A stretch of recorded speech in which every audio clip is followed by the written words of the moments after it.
ठीक है। एक तो ये है जो हम लोग कल बात कर रहे थे जिस पे। दूसरा जो है वो प्लासी से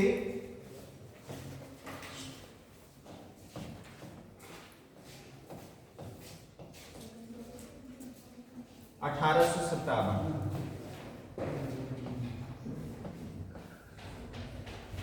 ठीक। और तीसरा जो फेज है वो 1857 से लेके, सॉरी, यस कमिंग,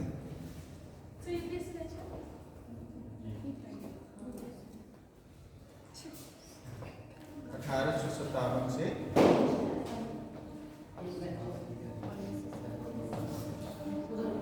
1947, ठीक।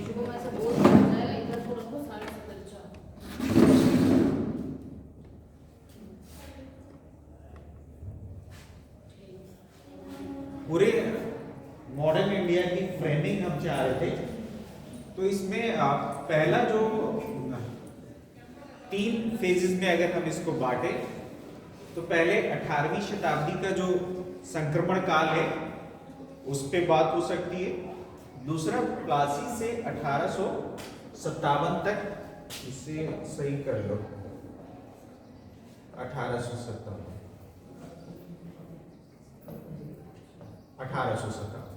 ठीक है। और नेक्स्ट जो है वो 1857 से लेके 1947 तक, 3 फेजेस में हो सकते। 18वीं शताब्दी की जो हम बात कर रहे हैं उसमें जो क्रम बताया था वो क्या है आने का? पुर्तगाली है,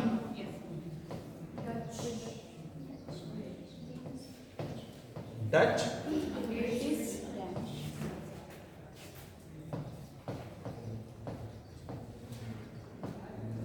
ब्रिटिश और स्पेनिश, जस्ट कमिंग, और फ्रांसीसी।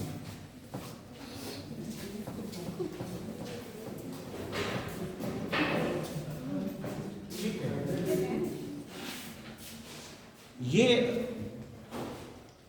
ये आने का क्रम है इनका। और इनकी जो आपस की प्रतिस्पर्धा है वो है इस पीरियड में, इनका जो आपसी कंपटीशन है ना, जिस तरह से यूरोप में वो कंपटीशन चल रहा है उसी तरह से यहाँ भी हो रहा है। अब ये सारे ये हैं। और उधर एक बात तो ये दिखाई देती है ना, दूसरी चीज यहां मुगल साम्राज्य का पतन हो रहा है, ठीक है।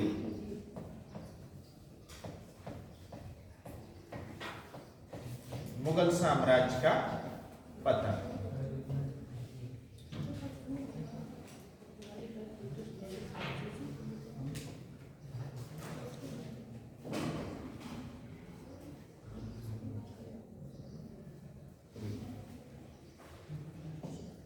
कोई सा कहीं हो जाता है टच तो किसी में आ जाता है, पता नहीं, ठीक। एक तो ये, तीसरी चीज जो है वो स्थानीय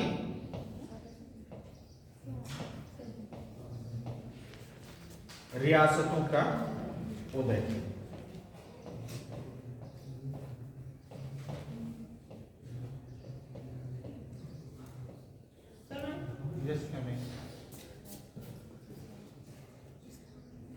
एक तरफ 18वीं शताब्दी में ये जो यूरोपियन पावर्स हैं वो आ रही हैं, भारत के अंदर अपनी पैर जमाने की कोशिश कर रही हैं, ठीक। मुगल साम्राज्य जो है बिखराव की तरफ है, वो टूट रहा है। अगली इसी टूटने में या उसके मुगल साम्राज्य के इसी विखंडन में तमाम जो है रियासतें हैं, और उन रियासतों के एक तो आपसी टकराव है उनका, और इन रियासतों का आपसी टकराव के साथ साथ जो है ये यूरोपीय पावर है, इनसे संबंध और मुगल साम्राज्य से, तो ये कई जो है एंगल्स इसके नजर आते हैं यहाँ पर है। अब जैसे स्थानीय जो रियासतें हैं उनमें कौन कौन सी, जिसकी बात हम लोग कल कर रहे थे, अवध, ठीक है, अवध है, बंगाल है, हैदराबाद है, हैदराबाद है, हाँ, रोहिलखंड,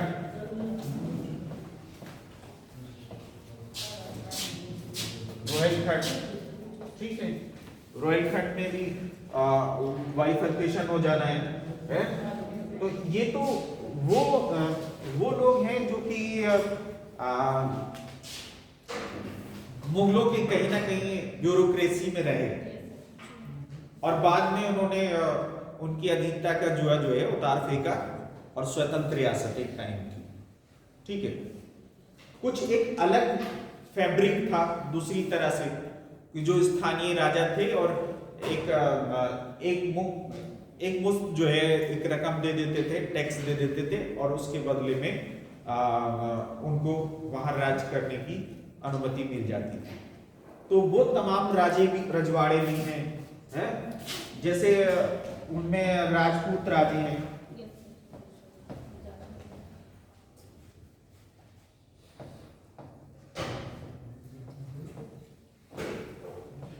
इसके अलावा स्थानीय जो है विद्रोह है, जैसे जाटों का विद्रोह है, जाट हैं, उन्होंने एक अलग रियासत कायम की है, सिख हैं,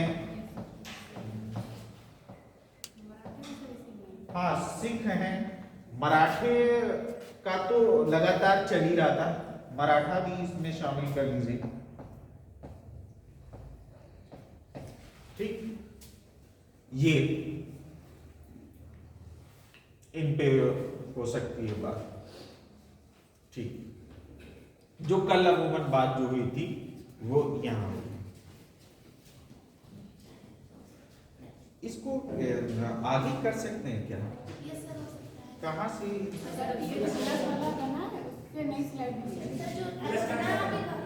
प्लस जो इससे ये नई स्लाइड आ जाएगी और बैक जाना चाहें तो इससे जा सकते हैं। अच्छा, हाँ ठीक है, तो सही है।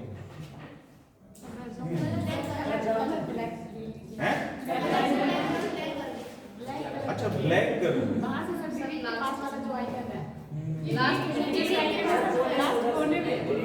कोने में ये, ओके ठीक है। तो सेकेंड जो है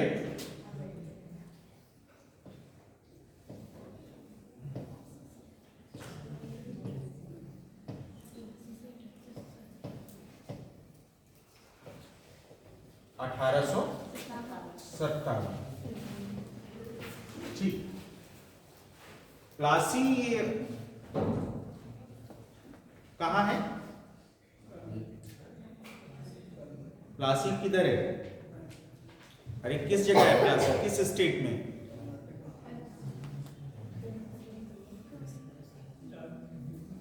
बिहार में है कि बंगाल में है? इसको देख लेना तुम लोग, मुझे भी नहीं पता है कि प्लासी कहाँ है, लेकिन पता होना चाहिए, है ना। बक्सर का तो क्लियर है कि बक्सर बिहार में है ना। तो करंट स्टेट भी पता होना चाहिए एग्जाम पॉइंट ऑफ व्यू से कि प्लासी जान रहे हैं तो भाई जिस तरह से है, कोई बंगाल में है, ठीक है, तो पश्चिम बंगाल है, क्लियर है? हाँ भाई, फैक्चुअल जो मामला है वो जरूरी नहीं है कि है ना, ये तो ऐसे समझ लीजिए कि फैक्ट्स जैसे टेलीफोन डायरेक्टरी की तरह, कोई भी ऐसा आदमी नहीं है जो कहे कि मैं सारे फैक्ट्स जानता हूं, तो ये जरूरी नहीं कि हर कोई आदमी सारे फैक्ट जान रहा हो, लेकिन उसमें ध्यान होना चाहिए, है ना। हिस्ट्री कोई ऐसी चीज तो है नहीं कि इमेजिनरी चीजें हो, कोई कपोल कल्पना टाइप का तो चीज है नहीं। इसमें जो है एक फार्मूला है, अगर कहीं हो सकता है इसमें पूछ लिया जाए तो वो भी आपको पता होना चाहिए। इसके साथ साथ हम इस पे बात करेंगे अभी। तो यहाँ जैसे 3p प्लस ई, ये जो है हिस्ट्री को जानने और समझने के लिए ये फार्मूला है। तो 3p का मतलब p से क्या होगा, पर्सन, प्लेस, सॉरी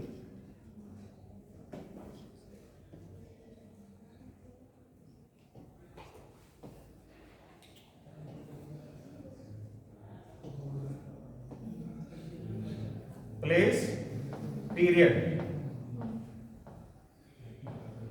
और इवेंट। ठीक, यानी बगैर इसके बात नहीं होगी। Yes coming. जब बात हो रही होगी तो उस विषय में कि कोई पर्सन भी होगा जिसकी बात हो रही होगी, वो प्लेस भी होगा कहीं पर, है, और किस काल की बात हो रही होगी, क्रोनोलॉजी भी होगी उसमें। ठीक है, तो हिस्ट्री में जब भी बात होती है तो वो इसी फार्मूले के तहत बात होती है, इसके बगैर जो है हिस्ट्री नहीं। तो यहाँ जो है इसमें तो प्लासी जो है वो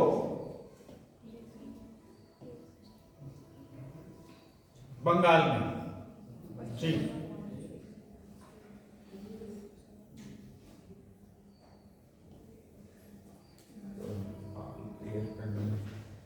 ये होगा प्लासी। किस किस के बीच में युद्ध हुआ?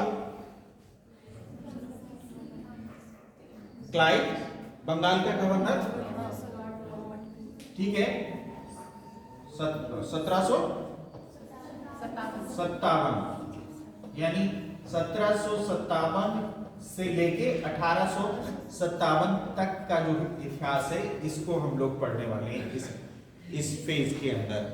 तो 1757 में ये क्लाइव है, और कौन है?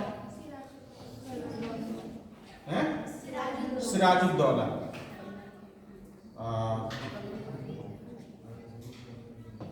सिराजुद्दौला कौन है? ठीक है,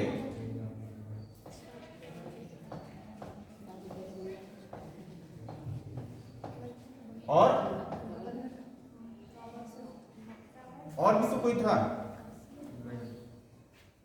उसके बाद हाँ ठीक है, हाँ नहीं, ठीक है। तो ये इसमें क्या उसका रिजल्ट तो पता ही है आपको, है ना। इसके बाद क्या हुआ? इसके आगे बक्सर 1764। बक्सर जानते हो क्या आप? बक्सर कहाँ है? बक्सर तो हर किसी को पता है, बिहार में है ना। बक्सर बिहार में, ठीक है। तो इसमें कौन कौन था? मीर कासिम को मार दिया गया था। हाँ ठीक है, हेक्टर मुनरो था अंग्रेजों की तरफ से। हाँ, और इधर बंगाल का नवाब बदल गया है, मीर कासिम, जिसको बिठा दिया था उन्होंने, और उन्हें लग रहा था कि हमारे कहने से चलेंगे, हैं? वो अब उनके कहने से नहीं चल रहे हैं। मीर कासिम है और एक यूनियन है, एक संघ है। हाँ, शाह आलम द्वितीय, शाह आलम द्वितीय जो था वो मुगल बादशाह था।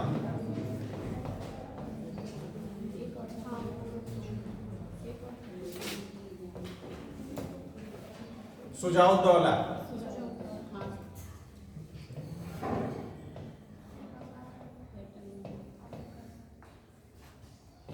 सुजाउद्दौला कौन था? हाँ, सुजाउद्दौला, ठीक है। ये अवध का नवाब हो गया, शुजाउद्दौला मीर कासिम बंगाल का नवाब, शाह आलम मुगल बादशाह। ठीक है, तो ये यूनियन है, ठीक है, एक संघ था ये। सर ये 1847 हैं 1800 क्या चीज प्लासी 1757 है। प्लासी से 1857 तक की फेज की हम लोग बात कर रहे हैं। वो बड़े जो चेंजेस हैं क्या है, या इस टाइम के जो हिस्ट्री को है वो किस तरह से हम लोग फ्रेम करेंगे, हैं? जब पढ़ने से पहले कि वही मॉडर्न इंडिया पढ़ेंगे तो उसको फ्रेम किस तरह से करेंगे। ठीक है, ये सब हुआ, बक्सर हुआ, उसमें हार हुई यूनियन की। ठीक है, और ब्रिटिश ईस्ट इंडिया कंपनी जीत गई। इसके बाद की जो घटना है वो क्या है, इलाहाबाद की संधि। ठीक है, तो इलाहाबाद की संधि जाहिर बात है कि इलाहाबाद में हुई होगी, है ना। तो कब हुई, 1765। और इसका रिजल्ट क्या निकला इलाहाबाद की संधि? कोई कंफ्यूजन है? कोई कंफ्यूजन इसमें? ठीक है, मीर कासिम, शुजाउद्दौला और मुगल शासक शाह आलम सेकेंड। क्यों, क्या कुछ और है?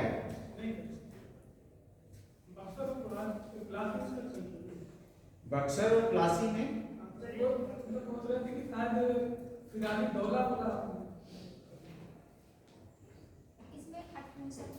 नहीं, यहाँ है सिराजुद्दौला, है ना, क्लाइव के साथ, क्लाइव के अपोजिट है।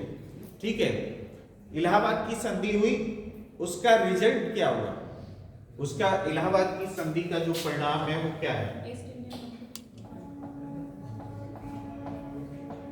परिणाम क्या हुआ, बंगाल में द्वैत शासन।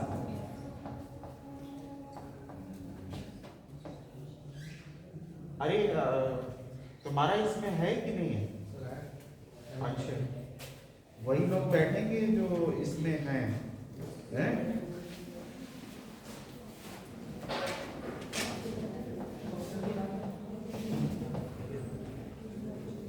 बंगाल में द्वैत शासन।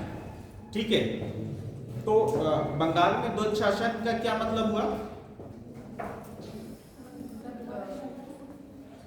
डायलॉग और कन्वर्सेशन से क्या होता है कि चीजें कई आसान हो जाती हैं, है ना। कुछ कंफ्यूजन होता है वो दूर हो जाता है, कुछ चीजें किसी को पता होती हैं, वो चीजें किसी को नहीं पता होती हैं, तो सारी चीज वो एक्सप्लोर हो जाती है नए सिरे से, इसलिए बात करना बेहतर होता है।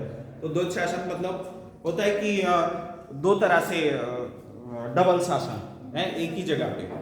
और इसमें क्या हो रहा था कि उत्तरदायित्व और जो शासन था वो सब किसका, बंगाल के नवाब का, और जो मलाई खा रहा है ईस्ट इंडिया कंपनी है, क्योंकि उसको एक दीवानी अधिकार मिल गए थे इससे।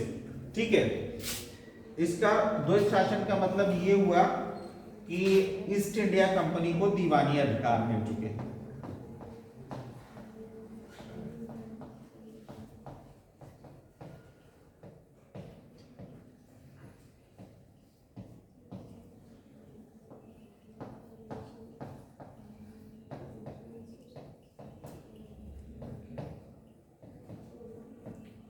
ठीक है, अब ये दीवानी अधिकार जो ईस्ट इंडिया कंपनी को मिले, तो जाहिर बात है कि रेवेन्यू वो कलेक्ट कर रही थी, उसकी जवाबदेही कुछ नहीं है। जवाबदेही किसकी, बंगाल के नवाब की। तो जाहिर बात है कि ये जो है उसके लिए एक फायदे का सौदा था। ठीक है, यहां तक बात हुई। इसके बाद जो देखेंगे एक रेगुलेटिंग एक्ट आता है 1773। 17 ये फिर वही होगी, ये परमानेंट ब्लैक क्यों नहीं रहता है?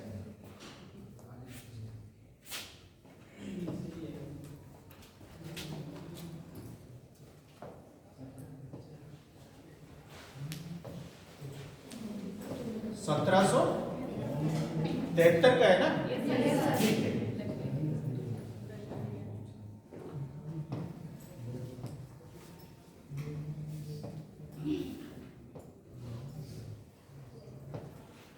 एक्ट, ठीक है। इस रेगुलेटिंग एक्ट में ये किसने जारी किया है?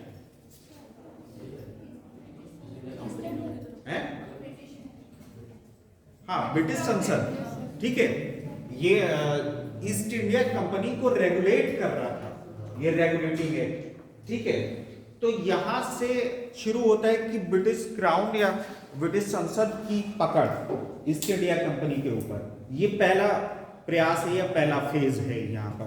तो ये रेगुलेटिंग एक्ट जो है वो ब्रिटिश संसद ने पारित किया, किसको रेगुलेट करने के लिए? East India company.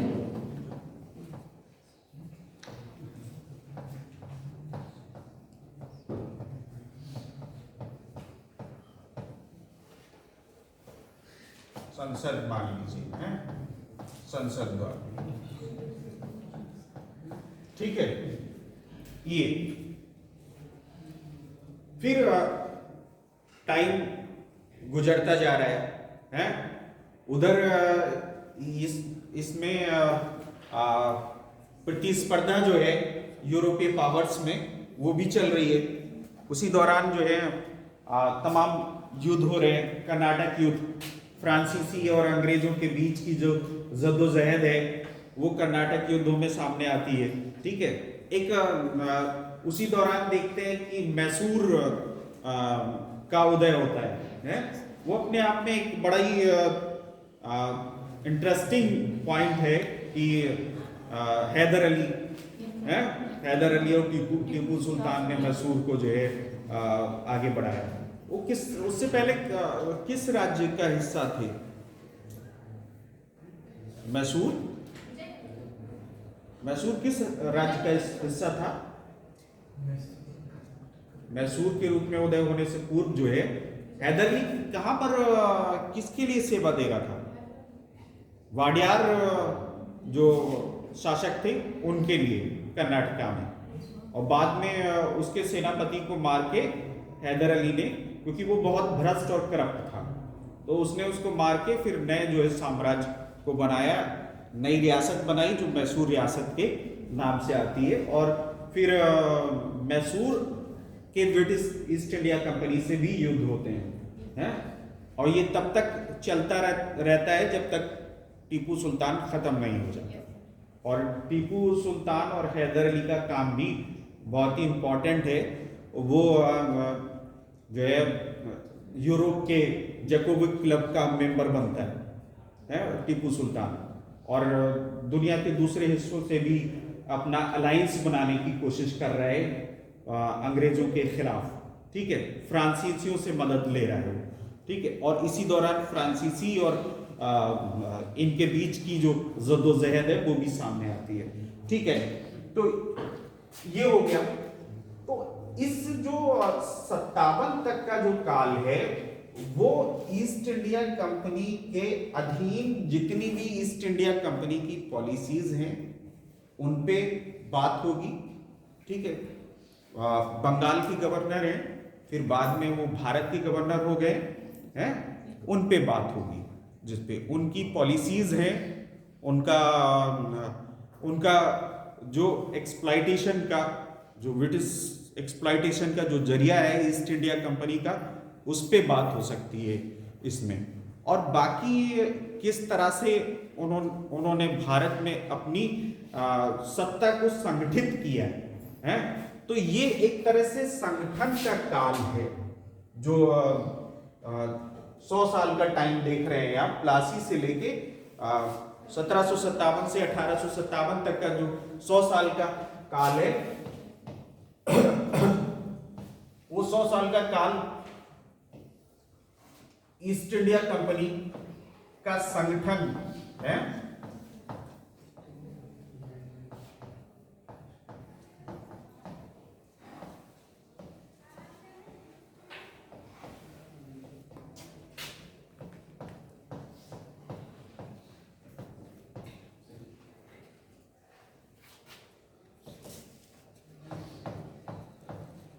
प्रशासन, ठीक है, इसका काम पूरा।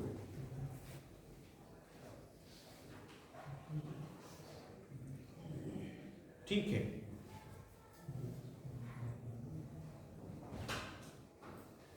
इसके साथ साथ जो पैरेलल जो मूवमेंट चल रहा है उसको भी ध्यान रखने की जरूरत है।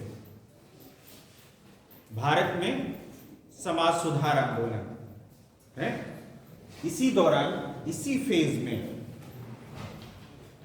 एक जो पैरेलल मूवमेंट है?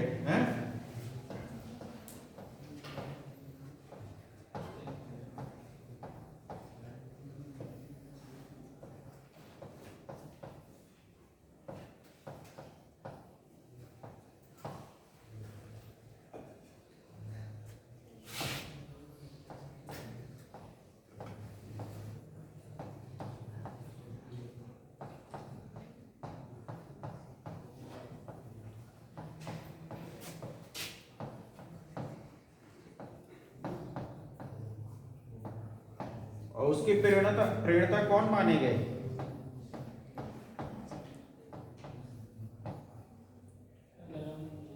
राजा राम मोहन राय हैं।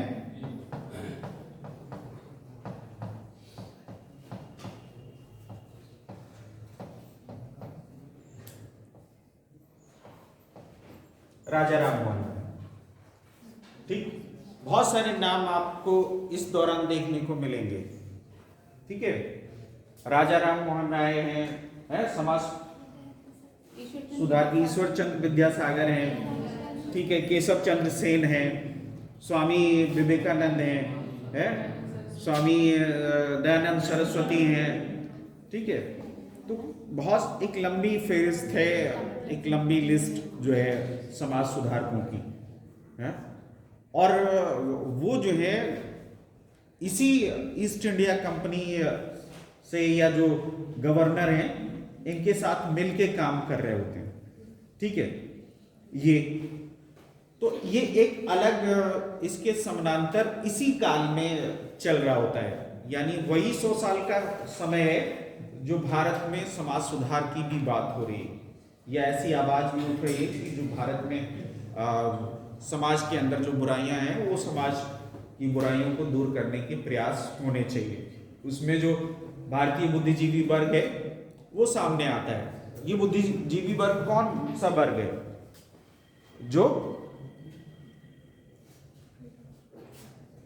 जो पश्चिमी शिक्षा को हासिल कर चुका है? और देखिए कॉन्सिक्वेंसेस जो भी हों उसमें ईस्ट इंडिया कंपनी कोई ऐसा तो है नहीं, उसका तो स्वरूप और चरित्र ही हमेशा से शोषण का रहा, लेकिन ऐसा नहीं है कि कुछ अच्छी चीजें नहीं हो पाएंगी। कभी कभार होता है कि खराब सोचा जाता है भारतीयों के लिए, लेकिन वो किसी ना किसी प्रोस्पेक्टिव में अच्छा हो जाता है? जैसे मैकाले की जो शिक्षा नीति है, फिर भी अंग्रेजी लोगों ने सीखी, और अंग्रेजी सीखने से क्या हुआ कि जो दूसरे दुनिया के दूसरे हिस्सों से जो विचार आ रहे थे वो विचारों का जो है एक्सचेंज हुआ है, वो उसका भी प्रभाव इसमें पूरी तरह से रहा, ठीक है।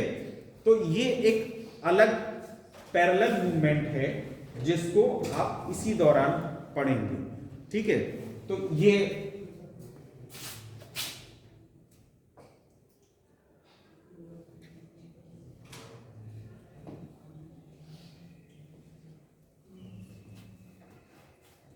इसके बाद जो है 1857,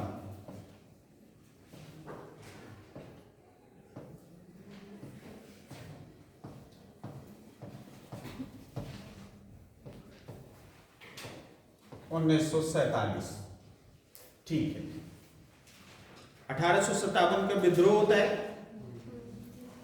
और नया एक्ट आता है 1858, भारत शासन अधिनियम 1858।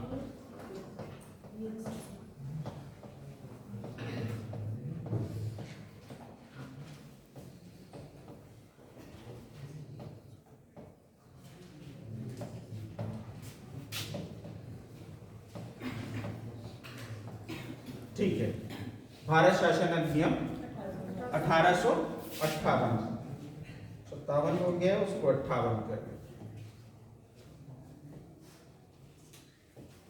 1858। ठीक है, इसमें क्या हुआ मोटे तौर पे? इसमें सर जो मतलब ईस्ट इंडिया कंपनी के हाथ में चीजें थी वो ताज शासन ने ले ली, मतलब जो ब्रिटिश सरकार थी उसने अपने तमाम जितने भी प्रयास थे, हैं, सारे हथगड्डे अपना के ईस्ट इंडिया कंपनी भारत में अपना शासन कायम कर चुकी थी। एक तरह से उसने जो देसी रियासतें हैं उसको किनारे लगा दिया है। इस दौरान पिछले 100 वर्ष में फ्रांस जो उसके जो प्रतिद्वंदी थे, चाहे वो फ्रांसीसी हो, हैं, या और जो भी प्रतिद्वंदी थे उसके यूरोपीय, वो सब भी मार्जिनलाइज कर दिए गए, किनारे हो गए।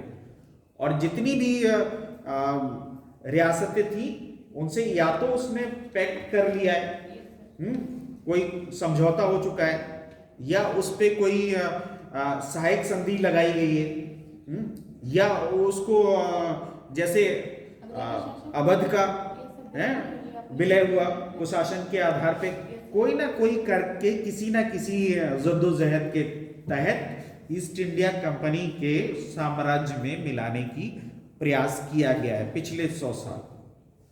और अब जो है भारत शासन अधिनियम 1858 आया, और इसमें सबसे बड़ी बात ये हुई कि ईस्ट इंडिया कंपनी से सत्ता निकल के ब्रिटिश क्राउन के अधीन चली गई है।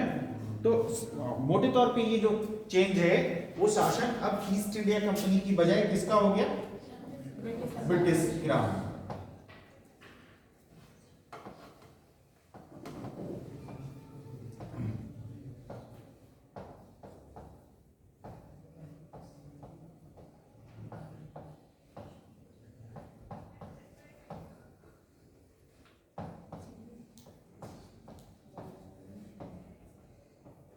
ठीक, और चेंजेस हुए,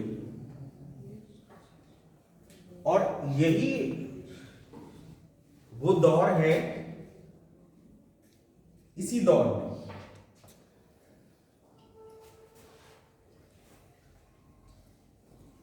अगले अगर हम इसको इस और फेज इसकी करना चाहें तो कहां तक पहुंचेंगे?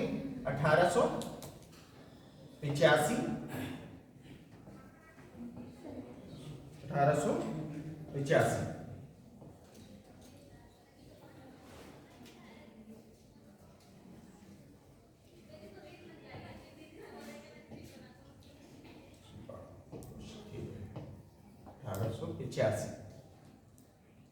1885 में क्या है?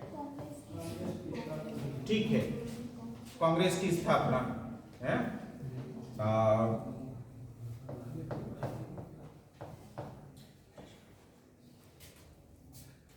ये 1857 से लेके 1885 का जो काल है, इस काल में भी बहुत सारी चीजें बहुत सारे परिवर्तन आप देख रहे हैं। और ये एक तरह से भारतीयों के लिए जो सामाजिक मूवमेंट हुआ था उसके रिजल्ट्स देखने को मिल रहे हैं इस दौरान।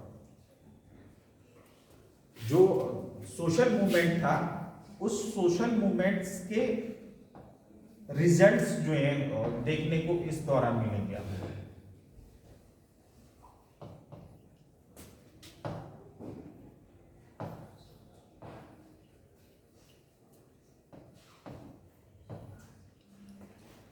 और एक बड़ा जो रिजल्ट था वो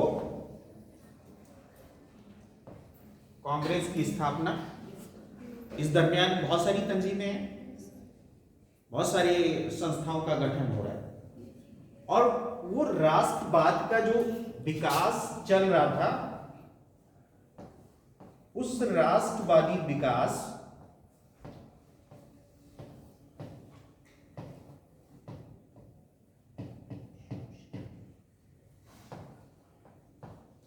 परिणाम है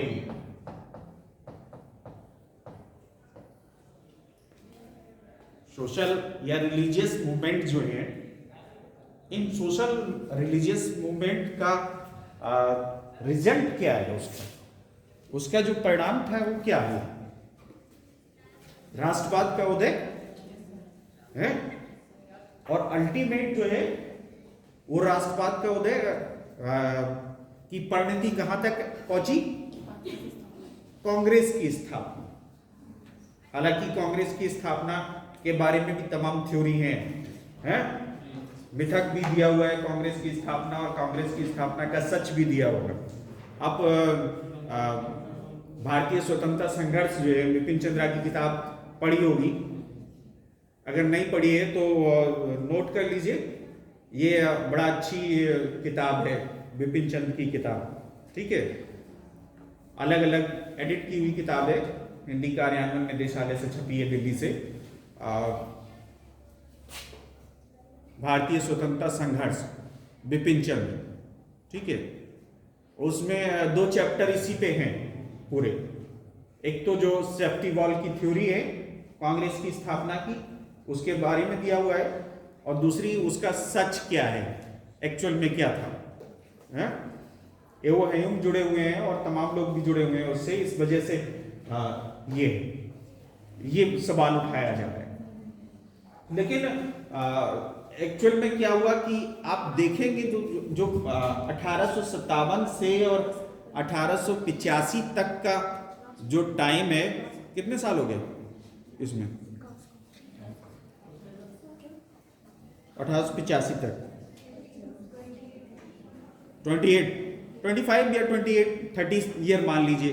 तो बहुत सारी तंजीमें जो हैं, बहुत सारी संस्थाएं इस दौरान बनी हैं, और वो संस्थाएं लोग लिख रहे हैं, इसमें बेदारी लोगों में पैदा हुई है, भारतीयों में अवेयरनेस एक पैदा हुई है।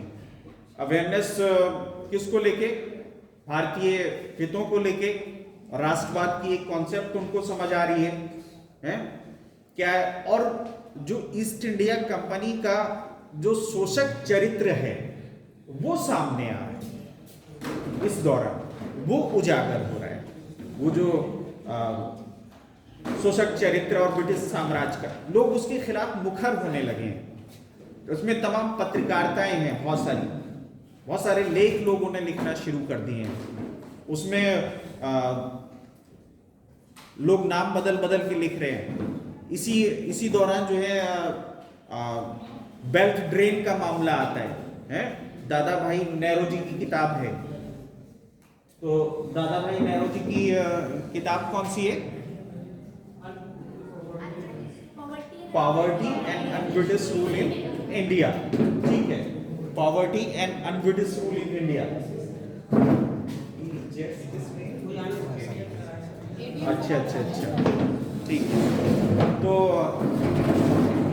Poverty and un-British rule in India करके दादा भाई नेहरू जी की थ्योरी आती है, और उस थ्योरी से ये पता लगता है कि किस तरह से गंगा का पानी सोख के टेम्स नदी में छोड़ दिया जाए। ये सब की वजह जो है वो 1-2 साल का काम नहीं है उसमें, है? वो जो पिछले दौरान जितने भी सोशल और रिलीजियस जो मूवमेंट हुए उसका रिजल्ट है ये एक तरह से। और वो जो है एक संगठन रूप में सामने आता है 1885 में, जो कांग्रेस की स्थापना होती है, ठीक है। तो 1885 एक लैंडमार्क माना जा सकता है। अगर अब इस 1885 से आगे आप बढ़े हैं, कहां तक पहुंचेंगे? 1905 तक, ठीक है।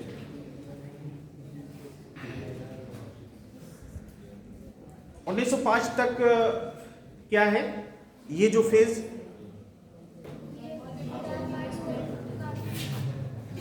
फर्स्ट फेज अगर इसको मान लें, फर्स्ट फेज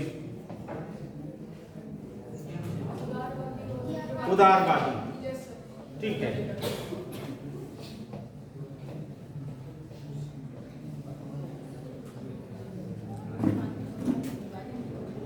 याचनाएं कर रहे हैं उदारवाद की तरफ लोग जो हैं, जो कांग्रेसी हैं वो उदारवादी हैं।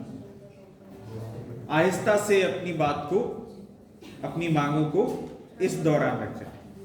और 1905 में क्या होता है, बंगाल का विभाजन, ठीक है, बंगाल विभाजन होता है।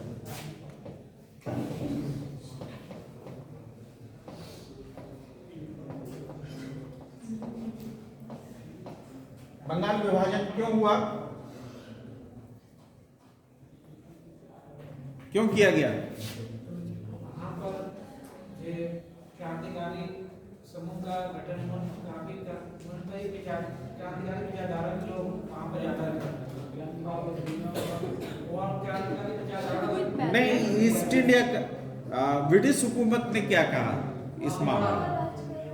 प्रशासनिक है वो तो, थियोरेटिकल मामला दूसरा है ना, वो तो प्रशासनिक कारक थे उसके कि भाई छोटा करना चाह रहे हैं, इसलिए प्रशासन के हिसाब से उसको प्रशासनिक इकाइयों में उसको बांट रहे हैं। लेकिन एक्चुअल जो है वो कारण अब तक 1857 में जो यूनिटी है हिंदू मुस्लिम, उसको उससे ब्रिटिश सरकार जो है घबरा गई है। और आगे की जो पॉलिसीज हैं वो अब डिवाइड एंड रूल की तरफ है। अब जितने भी जो पॉलिसीज बन रही हैं वो मेन फोकस हो रहा है डिवाइड एंड रूल। और बंगाल का जो विभाजन है वो भी उसी के लिए है, उसी की एक सीरीज, उसी की एक कड़ी, डिवाइड एंड रूल की। बाद में तभी तो लोगों ने जो है एक दूसरे के हाथों में राखियां बांधी और एकता जो है हिंदू मुस्लिम एकता शो की इस मूवमेंट में है।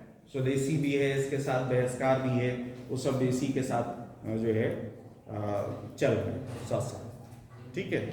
तो ठीक है, लेकिन ये उदारवाद एक तरफ तो उदारवाद का है, इससे भी जो मॉडरेट से लोग उकता चुके हैं और एक्सट्रीमिस्ट अब आ रहे हैं, जो राजनीतिक फलक के ऊपर है वो एक्सट्रीमिस्ट हैं अब।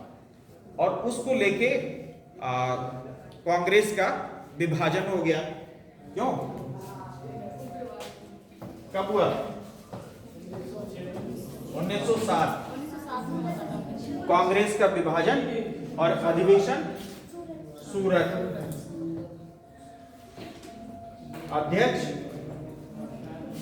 अध्यक्ष कौन थे? रास बिहारी बोस, रास बिहारी बोस, ठीक है। रास बिहारी बोस अध्यक्ष थे। शुरुआत के जो कांग्रेस के अधिवेशन हुए हैं, है ना, उनको सारे जो है फैक्चुअल फॉर्म में, नहीं वो ठीक है, हम जो कहना चाह रहे हैं कि वो सारे आप लर्न कर लीजिएगा, है ना, वो पूछे जाते रहते हैं, बार बार रिपीट हो रहे हैं एग्जाम्स में, प्रीलिम्स में। तो वो कहाँ हुए थे, जो इम्पोर्टेंट अधिवेशन है कांग्रेस के, ट्रेडिशनल सवाल है ये, कोई नई चीज़ नहीं है, वो हम आते रहते हैं एग्जाम्स में, पूछे जाते रहते हैं। सही, और वो जो है उन कहाँ हुए थे और उसका अध्यक्ष कौन था, हैं? तो ये आपको याद होना चाहिए। सवाल जो है पूछा जाता रहता है हमेशा, ट्रेडिशनल टाइप का एक सवाल बनता रहता है इस तरह का, तो ये याद कर लें। अगला जो है ये जो फेज है वो एक्सट्रीमिस्ट का है, एक्सट्रीमिस्ट में जो लीडरशिप है वो कौन है? हाँ, लाल बाल पाल है, लाला लाजपत राय, बाल गंगाधर तिलक और बिपिन चंद्र पाल, ये लोग हैं मेन इसमें। लेकिन इस दौरान एक अधिवेशन और इम्पोर्टेंट है, वो 1916 में कांग्रेस, फिर एक हुई लखनऊ अधिवेशन है, लखनऊ अधिवेशन हुआ और इसके अध्यक्ष जो थे वो कौन थे? अंबिका चरण मजूमदार है, अंबिका चरण मजूमदार इसके अध्यक्ष हुए और कांग्रेस फिर एक हुई, ठीक है, लखनऊ पैक्ट हुआ, लखनऊ समझौता। अब आप देखिए यहां जो मोटी तौर पे आप जो देख रहे थे, जो स्ट्रेटजी थी उसके कॉन्सिक्वेंसेस क्या क्या हैं, वो उसके रिजल्ट्स हम देख रहे हैं। 1906 में जिस पे काम कर रही थी, जिस पे ब्रिटिश क्राउन या ब्रिटिश शासन काम कर रहा था, उसका परिणाम जो है 1906 में नजर आता है, जब मुस्लिम लीग की स्थापना होती है।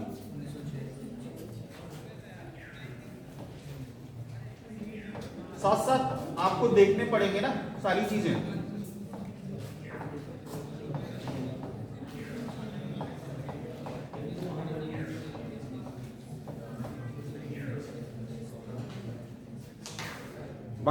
उसी बंगाल का विभाजन,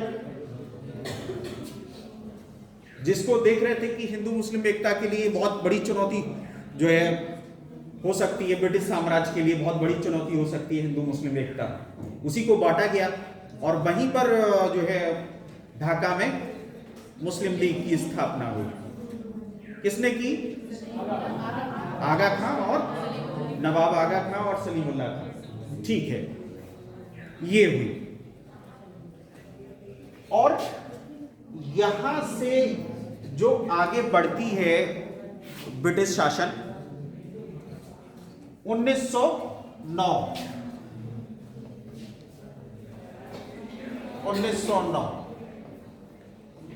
ठीक, फिर 1919,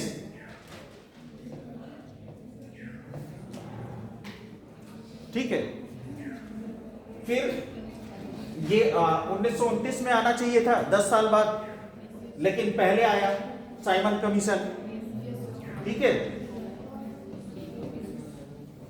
कब आया? 27।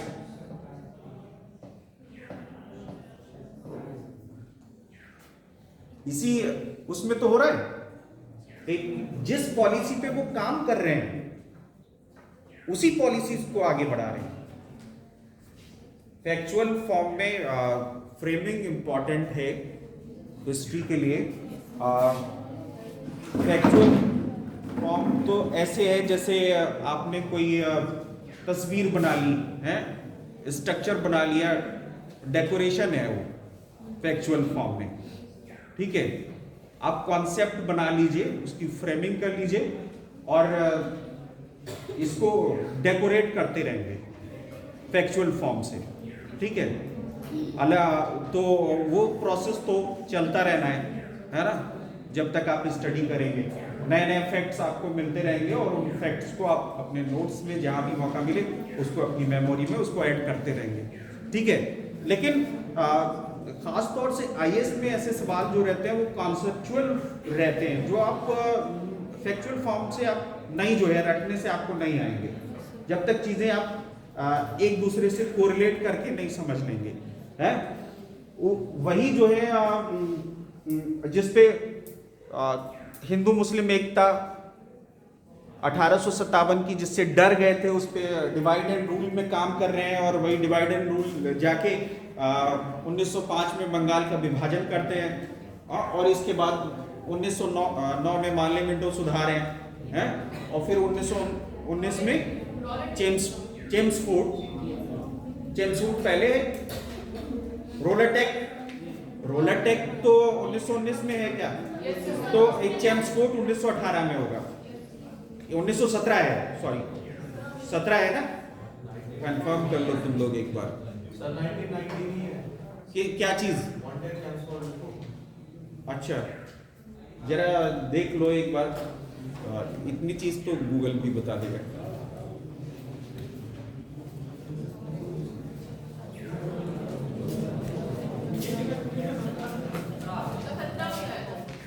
सत्रह में है।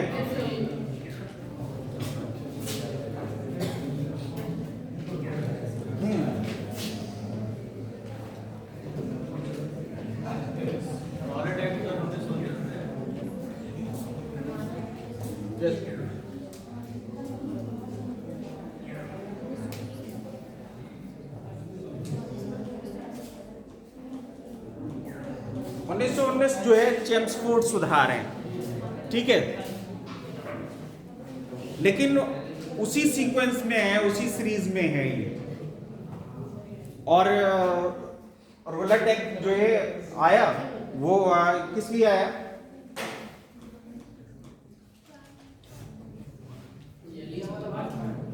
नहीं उसके वो तो विरोध कर रहे थे ना रोलरटेक का।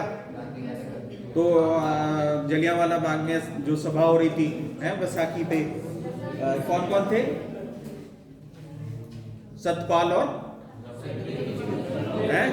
किचलू, सैफुद्दीन किचलू है, तो वो रहते और उसके अगेंस्ट में जो है वो हुआ पूरा कांड, ठीक है। लेकिन एक चीज जो इसमें इम्पोर्टेंट है वो ये है कि फर्स्ट वर्ल्ड वार 1914 से लेकर 1918 तक हुआ, और उस दौरान ऐसे कानून रहते हैं कि वो वार पीरियड में है किसी को भी पकड़ के जेल के अंदर भेजा जा सकता है। लेकिन 18 में खत्म हो चुका था, फिर भी रोलरटेक बनाया गया। इसलिए रोलरटेक बनाया गया कि आगे इसको कंटिन्यू किया जा सके।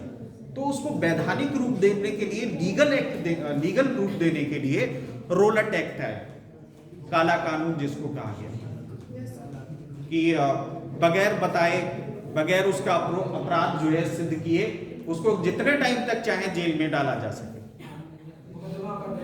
हाँ, तो ये इसीलिए आया। खैर यहां ये इतनी जद्दोजहद हुई, इतनी एक जो पैरेलल जो चीज छूट रही है वो रेवोल्यूशनरी मूवमेंट है जो छूट रहा है। आपको ये भी ध्यान रखना है कि इसी दौरान रेवोल्यूशनरी मूवमेंट भी है, और वो कहां से शुरू हो रहा है? चापेकर बंधु है, महाराष्ट्र में चित्पावन ब्राह्मण थे, वो वहां से शुरू होता है, और फिर उसके सेंटर्स जो है टाइम टू टाइम शिफ्ट हो रहे हैं। उसके सेंटर्स जो हैं वो टाइम टू टाइम शिफ्ट हो रहे हैं। पहले वो महाराष्ट्र है, फिर बंगाल है, और फिर Uttar Pradesh, Kanpur, Hindustan socialist republic association है, और पहले हिंदुस्तान रिपब्लिक एसोसिएशन HRA, ठीक है। तो सेंटर्स उसके शिफ्ट हो रहे हैं, लेकिन वही है, ठीक।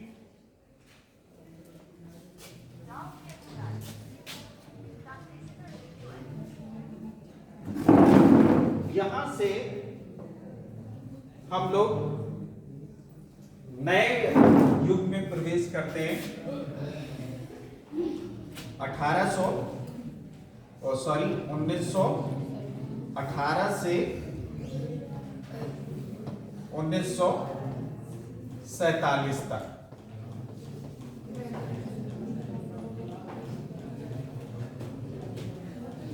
गांधी एरा,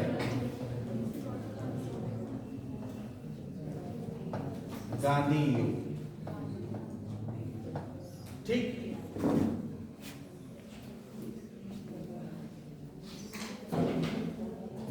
ये 18 1900 की बात यहाँ तक हम लोग फ्रेमिंग कर चुके थे, भी जो बात हो रही थी। यहाँ से आगे अगर बढ़ेंगे तो गांधी युग में हमने प्रवेश किया, और उसी रोलर टैग और जो जलियांवाला बाग हत्याकांड हुआ, उस सब के खिलाफ क्या हुआ? असहयोग आंदोलन।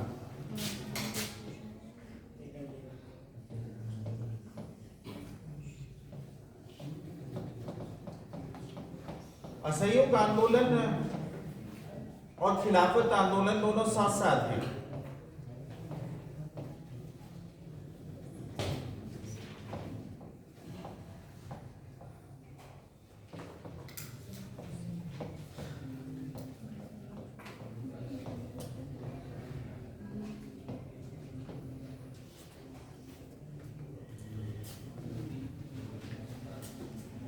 असहयोग आंदोलन तो सब लोग समझते हैं, है ना, कि सहयोग ना करना, ब्रिटिश सरकार के साथ में सहयोग ना करना, नॉन कोऑपरेशन मूवमेंट। ठीक है, खिलाफत मूवमेंट क्या था?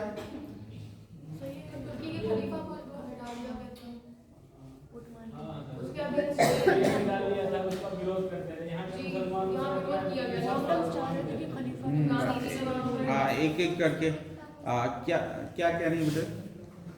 हाँ बताओ बताओ, सही कह रही हो। तुर्की का खलीफा था, हाँ हाँ, हटा दिया गया था द्वितीय विश्व युद्ध के बाद, जो कि अंग्रेजों ने कहा था कि हटाएंगे। उसके विरुद्ध जो है इंडिया में खिलाफत आंदोलन। खलीफा कौन होता था? हैं? Chief of the Islamic world, yes sir. हैं? जो इस्लामी दुनिया थी, इस्लामी जगत, उसका प्रधान जो होता था वो खलीफा होता था, chief of the Islamic world. ठीक है, लेकिन उस खलीफा को तो मार दिया था अब्दुल्ला ने। अब्दुल्ला जो हलाकू का पौत्र था, चंगेज खां का वंशज, मंगोलों में से। मिडवल पीरियड में आप लोगों ने पढ़ा होगा उसको। फिर ये कैसे चलता चला आया? वहाँ का जो शासक होता था वो भी इंडिया के, हाँ, वो सिंबॉलिक खिलाफत रही वहां।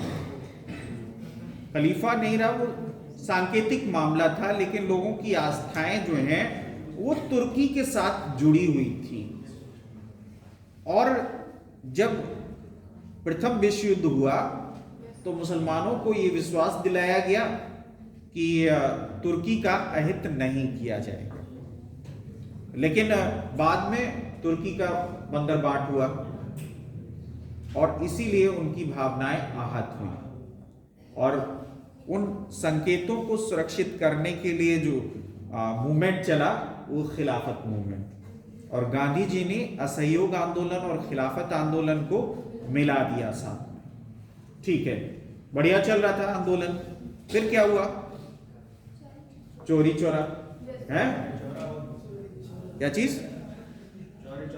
हाँ, चोरी चोरा कांड हुआ। चोरी चोरा कहाँ है? गोरखपुर। ठीक है, याद रखना है। कब हुआ? 5 फरवरी 1922। ठीक है, जो भी घटनाक्रम हुआ इसके बाद जो है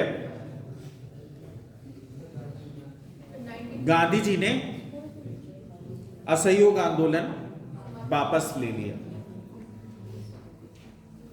और उस असहयोग वापस लेने में तमाम जो है कंट्रोवर्सी है कि क्यों वापस ले लिया, नहीं लेना चाहिए था। बहुत सारा यूथ जो था वो गांधी जी के साथ था, लेकिन वही यूथ जो है वो अगेंस्ट हो गया। ठीक है, तो ये जो है रेवोल्यूशनरी मूवमेंट का सेकेंड फेज यहां से शुरू होता है।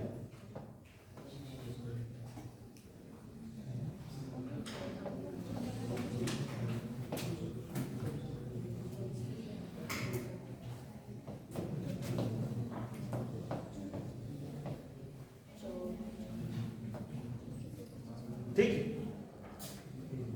और पहला फेज तो कांग्रेस की स्थापना के साथ ही शुरू हो चुका था, रेवोल्यूशनरी मूवमेंट, ठीक है।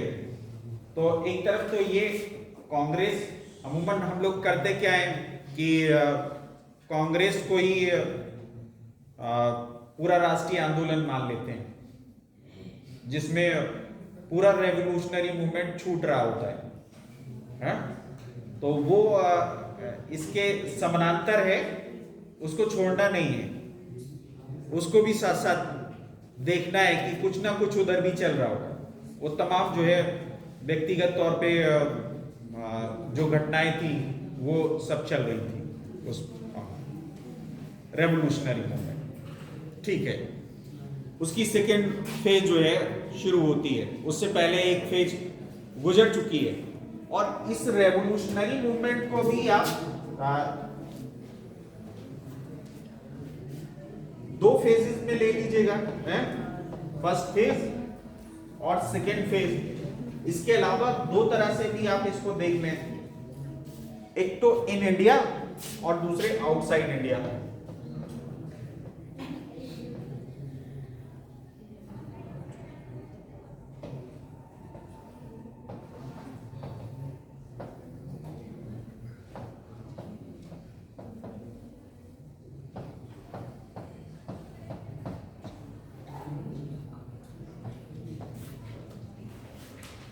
सिर्फ इंडिया की बात कर रहे होते हैं तो बाहर जितनी भी रेवोल्यूशनरी मूवमेंट जो चल रहा होता है वो छूट जाता है? वो भी नहीं छूटना चाहिए।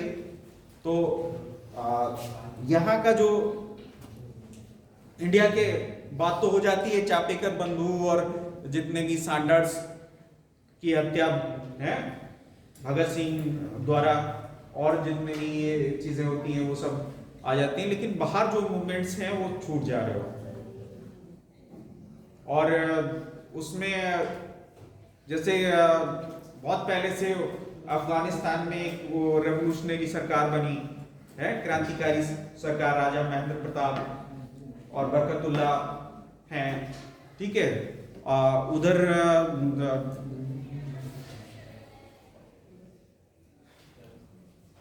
रेशमी रुमाल तहरीक है, वो छूट जाता है। फिर उसी रेशमी रुमाल तहरीक और रेवोल्यूशनरी मूवमेंट जो राजा महेंद्र प्रताप और बरकतुल्ला और ये जो चला रहे थे, उन्हीं प्रयासों को आगे बढ़ाने का काम जो है वो सुभाष चंद्र बोस कर रहे हैं। सारी कड़ियां जो है जुड़ती हुई सी मालूम पड़ती हैं। जर्मनी, जापान, मलाया है, वो सब इंडिया हाउस है लंदन में, वो सारी जो है पूरा जितना भी बाहर आउट ऑफ इंडिया जो मूवमेंट हुआ रेवोल्यूशनरी मूवमेंट, उनको आप जोड़ने की कोशिश करेंगे तो सारी जो है कड़ियां आपको आपस में जुड़ती हुई महसूस होंगी। और वाकई में वो सारी जो है सीक्वेंस बना हुआ है, सारी सीरीज जो है वो जुड़ी हुई है, ठीक है। तो आप एक काम तो वो करें कि रेवोल्यूशनरी मूवमेंट को दो फेज में ले लें, फर्स्ट फेज, सेकेंड फेज, ठीक है। और उसमें भी इन इंडिया और आउट ऑफ इंडिया, ठीक है, उसको अलग से कीजिए। और ये सारे जो लोग थे वो रशियन रेवोल्यूशन से बहुत प्रभावित थे। दुनिया, ये सारे लोग जो है बौद्धिक वर्ग था, पढ़े लिखे लोग थे, हैं, तमाम विचार पढ़ रहे थे, समाजवाद पढ़ रहे थे, मार्क्सवाद पढ़ रहे थे, रशिया रेवोल्यूशन पढ़ रहे थे, फ्रेंच रेवोल्यूशन पढ़ रहे थे, है ना। तो वो सारी जो थॉट्स थे वो इनके अंदर आए। अगर उसको जानना हो तो आप भगत सिंह को जान लीजिए, आप जान जाएंगे, ठीक। तो ये एक अलग उसके पैरेलल, उसके समानांतर मूवमेंट है जिसको हम कांग्रेस और गांधी नेहरा के समक्ष मानते हैं, साथ साथ उसके एक समानांतर एक पैरेलल दूसरा मूवमेंट है, ठीक है। यहां से खिलाफत असहयोग यहां से आगे बढ़े तो एक वैक्यूम क्रिएट हो गया है, खालीपन, और वही खालीपन जो है रेवोल्यूशनरी मूवमेंट को तेज कर रहा है सेकेंड फेज में। असहयोग आंदोलन को वापस लेने की वजह से जो निगेटिविटी सोसाइटी में पैदा हो गई, समाज के अंदर जो नकारात्मकता पैदा हो गई, एक वैक्यूम खालीपन आ गया, और उसी वैक्यूम और खालीपन को दूर करने के लिए जो यूथ एनर्जी थी वो रेवोल्यूशनरी मूवमेंट की तरफ लग गई। और जो बुद्धिजीवी वर्ग थे उन्हीं में से जो चाह रहे थे वो स्वराजी हो गए हैं। स्वराज दल का गठन होता है, कौन कौन कर रहे हैं? मोतीलाल नेहरू और चित्तरंजन दास, सीआर दास, ठीक है, और तमाम और भी लोग हैं वो कर रहे हैं। और गांधी जी खुद देख रहे हैं इस चीज को कि ये खालीपन जो आया है, ये वैक्यूम क्रिएट हुआ है, इसको कैसे भरा जाए। इसके लिए भी उनके पास उपाय हैं, वो रचनात्मक कामों की तरफ बढ़ते हैं। चरखा है, खादी है, सामाजिक समरसता है, दलित मूवमेंट है, हरिजन मूवमेंट है, उसकी तरफ वो बढ़ते हैं, ठीक है। लेकिन जो ब्रिटिश शासन था वो यहीं थोड़ी रुका। वो तो अपना जो उसका एक्सप्लॉयटेशन जिस तरह से था, शोषण उसी तरह से चलता रहा। साइमन कमीशन आया। साइमन कमीशन किस लिए आया? उसमें कोई भी इंडिया का ना, इंडिया का मेंबर नहीं था, लेकिन किस तरह से भागीदारी शासन में भारतीयों की हो। जो संवैधानिक सुधारों के नाम पे जो चल रहा था, डिवाइड एंड रूल की जो पॉलिसी संवैधानिक सुधारों के नाम पे चल रही थी, उसको आगे बढ़ाने के लिए साइमन कमीशन आया। और मजे की बात यह कि कोई भारतीय नहीं उसमें, बात भारतीयों की हो रही, उसका विरोध हुआ। उधर जब इसका विरोध बहुत होने लगा तो इरविन को बैठना पड़ा। राउंड टेबल कॉन्फ्रेंसेस 3 हुई। कब कब? 1930, 1931, 1932, ठीक है। उसमें गांधी जी जो हैं सेकंड में शामिल हुए, लेकिन उन्हें पता लग गया कि कुछ मिलना मिलाना है नहीं इससे।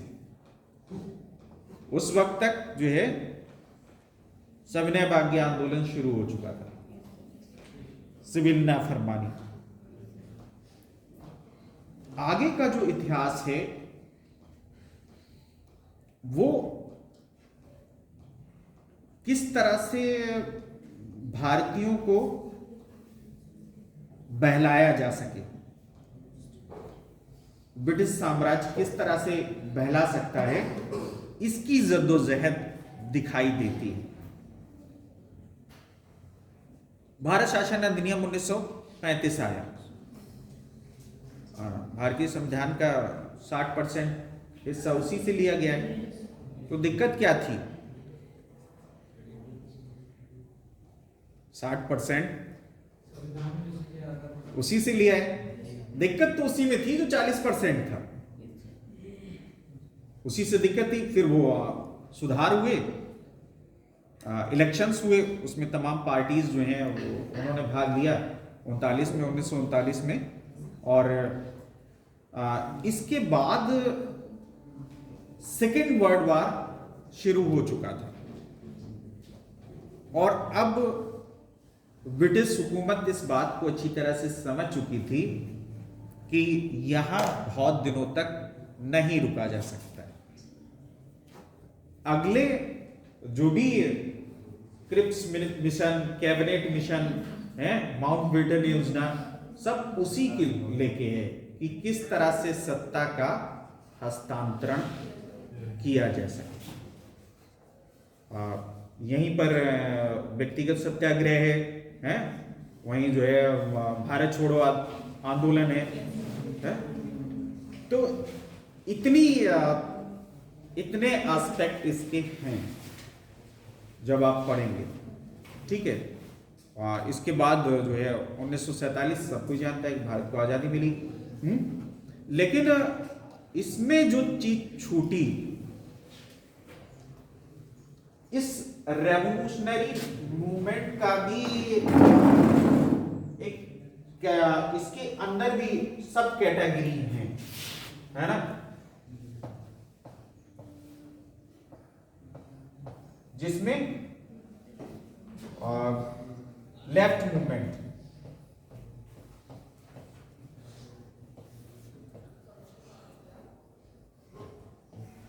ठीक है, वामपंथी आंदोलन, किसान आंदोलन है,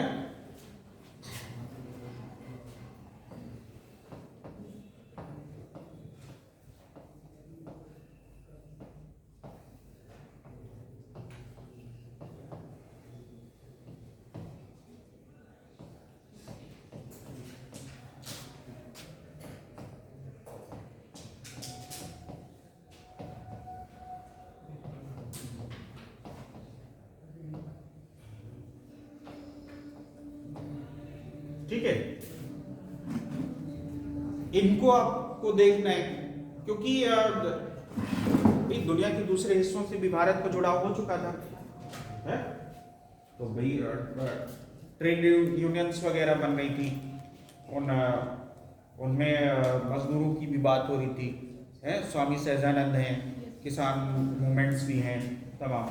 तो ये सारे जो वामपंथी और किसान आंदोलन है, इनको आप रेवोल्यूशनरी मूवमेंट के साथ साथ आप जोड़ के बात करें। अब वो जो है, जैसे भगत सिंह हैं, बटुकेश्वर दत्त हैं, और ये रेवोल्यूशनरी हैं, अपने आप को समाजवादी सब कह रहे हैं, ठीक है। तो इनके हितों की बात कर रहे हैं, और ये आपस में जुड़े हुए इससे भी लगते हैं कि रेवोल्यूशनरी मूवमेंट और लेफ्ट मूवमेंट और पीजेंट मूवमेंट, ठीक है, ये जुड़े हुए हैं आपस में, ठीक। इनको आपको देखना है। दूसरी तरफ जो बाइफर्केशन हुआ 1906 में, उसी 1906 में देखा उन्होंने कि उसी को लेके सारी पॉलिसीज बनी, और उन पॉलिसीज को आगे बढ़ाते हुए कम्युनल अवार्ड तक पहुंचे। पूना पैक्ट हुआ बाद में, उन्होंने कहा कि ऐसी मतलब उन्हें लग रहा था कि सिर्फ हिंदू और मुसलमान बांटने से ही काम नहीं चलेगा, इनको और किस तरह से बांटा जाए, दलितों को किस तरह से अलग किया जाए। तो अंबेडकर को उन्होंने किया, हालांकि वो उस समाज के लिए उसमें भला देख रहे थे, वो अलग की बात है, लेकिन ब्रिटिश हुकूमत क्या देख रही थी, ये बात। और फिर गांधी जी के साथ जो है उनका पैक्ट हुआ, जिसको पूना पैक्ट के तौर पे, है ना, तो आप उसको भी साथ में देख सकते हैं। और इसीलिए गांधी जी दलितों को साथ की, और ज्यादा डिवीजन सोसाइटी में ना हो, मूवमेंट कमजोर ना हो, है, इसीलिए वो दलित उत्थान की बात कर रहे हैं लगातार, है, दलितों में भी काम कर रहे हैं, ठीक है। तो इतने एस्पेक्ट इसके हो सकते हैं। क्या चीज और इसमें छूट रहा है, आप लोगों को कुछ लग रहा हो जो जिसपे कोई अलग से ऐसी कोई इक्वेशन बन रही हो जो जिसपे ना यहाँ पर पॉइंट आउट की गई हो पढ़ने के वक्त? कान में बताओ। हिंदू महासभा का गठन हैं? मैंने किया था, हिंदू महासभा। हाँ, वो भी उसी कड़ी का हिस्सा है जो 1906 है। नहीं, 1906 मुस्लिम लीग यस सर। है, मुस्लिम सांप्रदायिकता का उदय और हिंदू सांप्रदायिकता का उदय, वो भी उसी तरह से है। इसमें जो है वो इंडियन सोसाइटी के अंदर ट्रायंगल सा दिखाई दे रहा है ना। एक तरफ तो हिंदू मुस्लिम हम लोग हैं ही हैं, लेकिन इनको रेगुलेट कौन कर रहा है? ये जो है ब्रिटिश साम्राज्यवाद।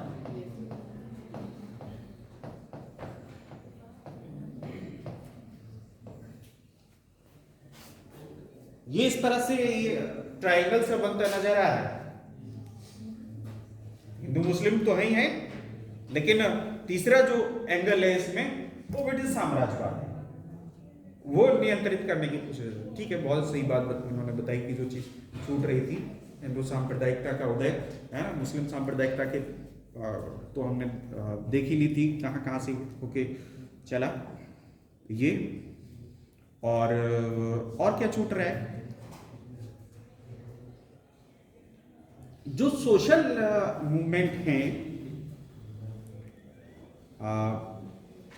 1757 से 1857 तक जो हमने बात की प्लासी में, है ना, वहां पर सामाजिक सुधार आंदोलन है, धर्म सुधार आंदोलन है, और उसी के साथ साथ जनजातीय आंदोलन भी जो छूट रहा था, मुझे लग रहा है।